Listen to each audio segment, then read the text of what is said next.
Vous connaissez sans doute l'expression « vous n'aurez pas deux fois l'occasion de faire une bonne première impression ». Eh bien, elle prend tout son sens lors de l'entretien de recrutement. Bonjour, je suis Claire, chargée d'orientation et d'insertion professionnelle au service d'orientation Espace Avenir de l'Université de Strasbourg.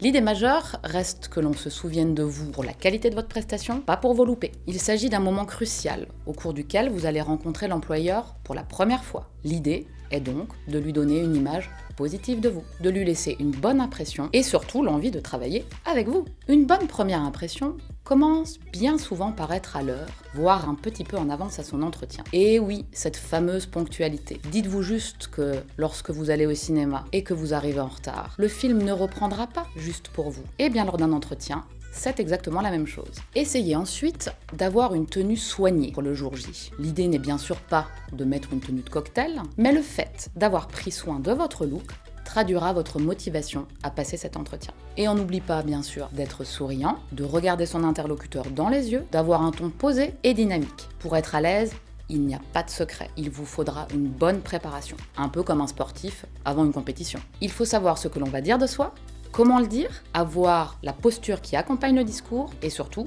savoir à qui l'on s'adresse. Alors pour ne pas tout faire capoter, entraînez-vous devant vos amis, votre miroir, votre chat, en vous filmant avec votre téléphone ou en participant à des événements organisés par votre université. Juste histoire de ne pas laisser le stress vous envahir le jour J. Et n'hésitez pas à effectuer des simulations d'entretien auprès de votre entourage, d'un conseiller du service Espace Avenir ou via un simulateur en ligne tel qu'on le retrouve sur le site de l'APEC ou le site de Pôle emploi. Lors d'un entretien, il est important de présenter son ADN professionnel, de se valoriser, de s'être bien renseigné sur l'entreprise auprès de laquelle on postule. Cela démontrera votre motivation.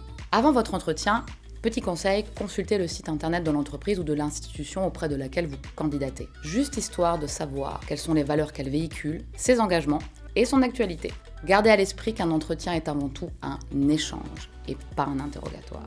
Le but pour le recruteur est avant tout d'évaluer votre motivation, vos compétences et votre capacité à occuper le poste. Et pour vous, de bien comprendre quelles seront les missions qui vous seront confiées. Et pour finir, attendez-vous à la fameuse question « Avez-vous des questions ?» Si vous n'avez pas eu l'occasion d'en parler pendant l'entretien, c'est peut-être le moment de questionner votre interlocuteur sur le poste ou l'environnement de travail par exemple. Pour le salaire, pas tout de suite. Et si aucune question ne vous vient, parce que ça arrive, demandez simplement quand est-ce que vous aurez un retour de la part du recruteur. N'oubliez pas de remercier l'interlocuteur pour le temps accordé, et surtout, on tient bon jusqu'au bout, car il s'agit de terminer par une impression tout aussi bonne que celle du début.